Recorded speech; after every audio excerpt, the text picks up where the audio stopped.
tell you a secret. Might have to slide in close for you to hear it. Hello à tous, j'espère que vous allez bien. Je suis super contente de vous retrouver dans ma cuisine pour une nouvelle recette. Donc il s'agit de mon granola maison. J'avais pour habitude de le faire quand j'étais à l'appart. Donc c'était il y a méga longtemps, c'était il y a plus de 10 ans. Et régulièrement je le refais. Et c'est vrai que là par contre ça faisait très longtemps que je n'avais pas refait mon granola maison. Depuis qu'on est ici, je ne l'ai jamais fait, ça c'est sûr, donc depuis notre déménagement. Faire son granola maison, c'est vraiment tout bénef. En fait, déjà vous contrôlez le sucre que vous mettez dedans, vous pouvez choisir les éléments que vous souhaitez et surtout il n'y a pas d'additifs, de conservateurs et ça n'arrive pas dans un sachet plastique. Moi j'achète tout en vrac en magasin bio, donc comme ça au moins c'est l'idéal, j'ai tout dans mes bocaux. Et donc je vais vous montrer tout de suite les ingrédients que moi je mets dedans. On part sur une base de 300 g de flocons d'avoine. Donc vous pouvez partir sur des gros flocons d'avoine, des petits ou alors faire un mélange avec des flocons de sarrasin, flocons d'avoine, flocons de maïs, enfin bref. La base elle est assez variable au final, donc 300 g. Ensuite vous partez sur les toppings. Donc moi j'ai pris 50 g de noix de pécan, 50 g d'amandes, 50 g de noisettes, 50 g de noix de cajou, 50 g de graines de courge et enfin 80 g de chocolat noir, donc du chocolat dessert.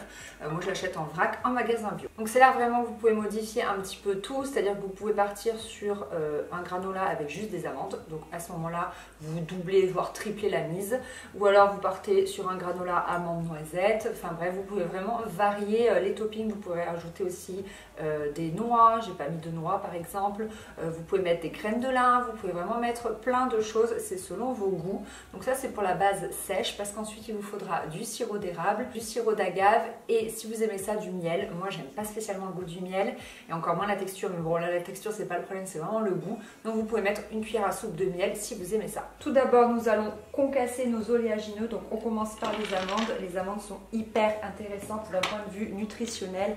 Elles sont riches en magnésium qui est un anti-stress naturel. Elles contiennent également du calcium, du potassium, enfin bref elles ont tout bon.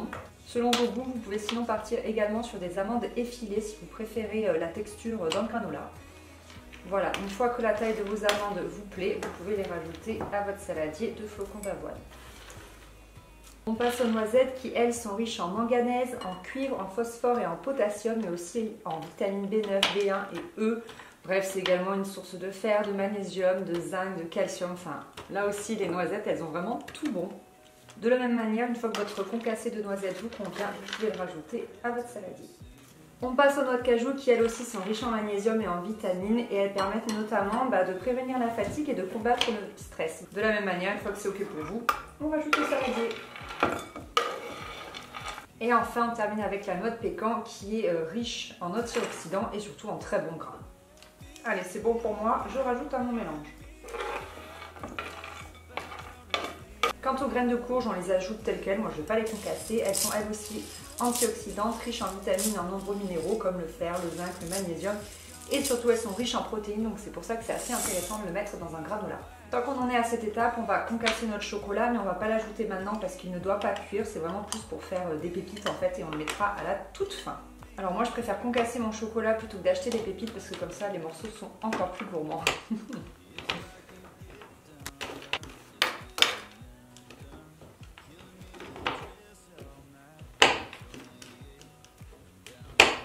Voilà, ça me paraît bien ainsi, donc je le réserve pour plus tard. Alors, je vais commencer juste par mélanger les ingrédients secs pour que tout soit bien homogène avant de venir mettre mes sucres, parce que sinon après c'est un peu plus compliqué à mélanger, je trouve. Ça me donne déjà faim, oh là là. Voilà, ensuite c'est là que vous pouvez ajouter une cuillère à soupe de miel. Donc moi j'aime pas ça, donc j'en mets pas. Je vais mettre 3 cuillères à soupe de sirop d'agave. Ce qui est bien, c'est que maintenant le sirop d'agave, on en trouve un peu partout. Moi j'ai trouvé le mien chez Leclerc, mais sinon vous le trouvez en magasin bio. Et je vais mettre 2 cuillères à soupe de sirop d'érable. J'adore le sirop d'érable, je trouve que ça donne vraiment un goût particulier et absolument délicieux. Là, les puristes vous diront qu'il faut mélanger au doigt. Moi, j'ai horreur de ça, donc je mélange à la cuillère. Donc là, on voit que les pépites commencent à se former et c'est là que j'aime bien faire à l'œil. Soit vous rajoutez du sucrant, soit vous rajoutez un petit peu d'eau en cuillère à soupe. Une cuillère à soupe d'eau, puis vous remuez, puis une cuillère à soupe d'eau, puis vous remuez. Mais moi, sinon, j'aime bien mettre de l'huile de sésame. Ça rajoute quelques bons gras et surtout un superbe goût au granola. Donc là, je vais en mettre 2 cuillères, je vais mélanger et je vais aviser ensuite de ce que je fais.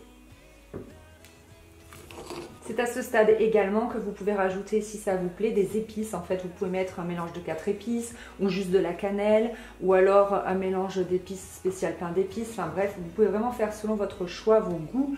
Mais moi, je mets rien, je laisse comme ça, je préfère. Vous prenez votre plaque du four, vous versez votre granola maison par-dessus. Vous étalez à la cuillère histoire d'avoir une couche bien uniforme pour que votre granola y cuise vraiment pareil de partout.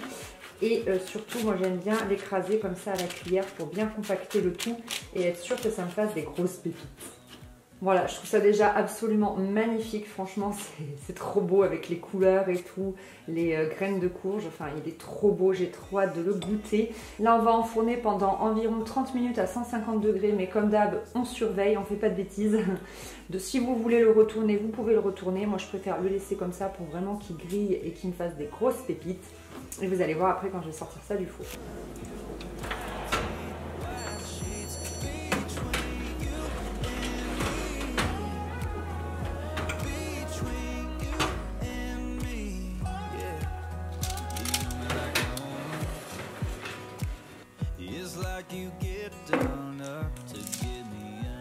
C'est là qu'arrive le moment vraiment sympa. Vous pouvez rajouter vos grosses pépites de chocolat. J'ai oublié de préciser, vous devez attendre que votre granola ait refroidi avant d'ajouter vos cocos de chocolat parce que sinon ils vont fondre et c'est pas du tout l'idée. Et là, vous allez pouvoir, vous voyez, hop, bien mélanger le chocolat.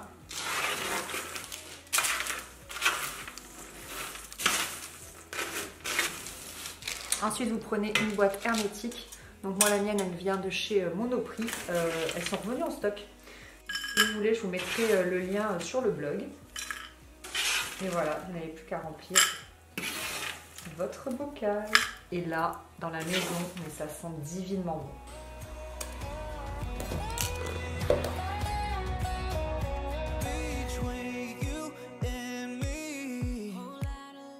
Et voilà le travail. Alors avec une telle recette, je remplis 1,5 pot comme ceci. Et donc vous pouvez le conserver au moins 15 jours, voire plus. Mais bon, nous, ça dure jamais plus d'une semaine. Ça part très très vite à manger avec du fromage blanc ou du lait végétal ou du lait de vache, peu importe. C'est délicieux et vraiment, mais ça embaume la maison, c'est un truc de fou. Donc c'est une recette vraiment simple comme vous l'avez vu. Le plus compliqué au final, c'est vraiment de regrouper tous les ingrédients, je trouve. Mais bon, on trouve tout en vrac en magasin bio et au pire au supermarché. Donc voilà, j'espère vraiment que cette vidéo recette vous a plu. J'ai pour objectif de vous proposer davantage de recettes sur ma chaîne YouTube parce que c'est quelque chose que j'adore vous proposer. Ça et des vidéos organisation et bien évidemment les vlogs de chantier, mais ça c'est pas toujours évident, on ne peut pas toujours choisir les timings des travaux, donc voilà. Mais bref, j'espère que cette vidéo vous a plu. Dites-moi si vous faites déjà votre granola maison ou si vous allez tester cette recette. En tout cas, ça m'intéresse de savoir. Je vous fais des gros bisous et je vous dis à très bientôt pour une prochaine vidéo. Bye.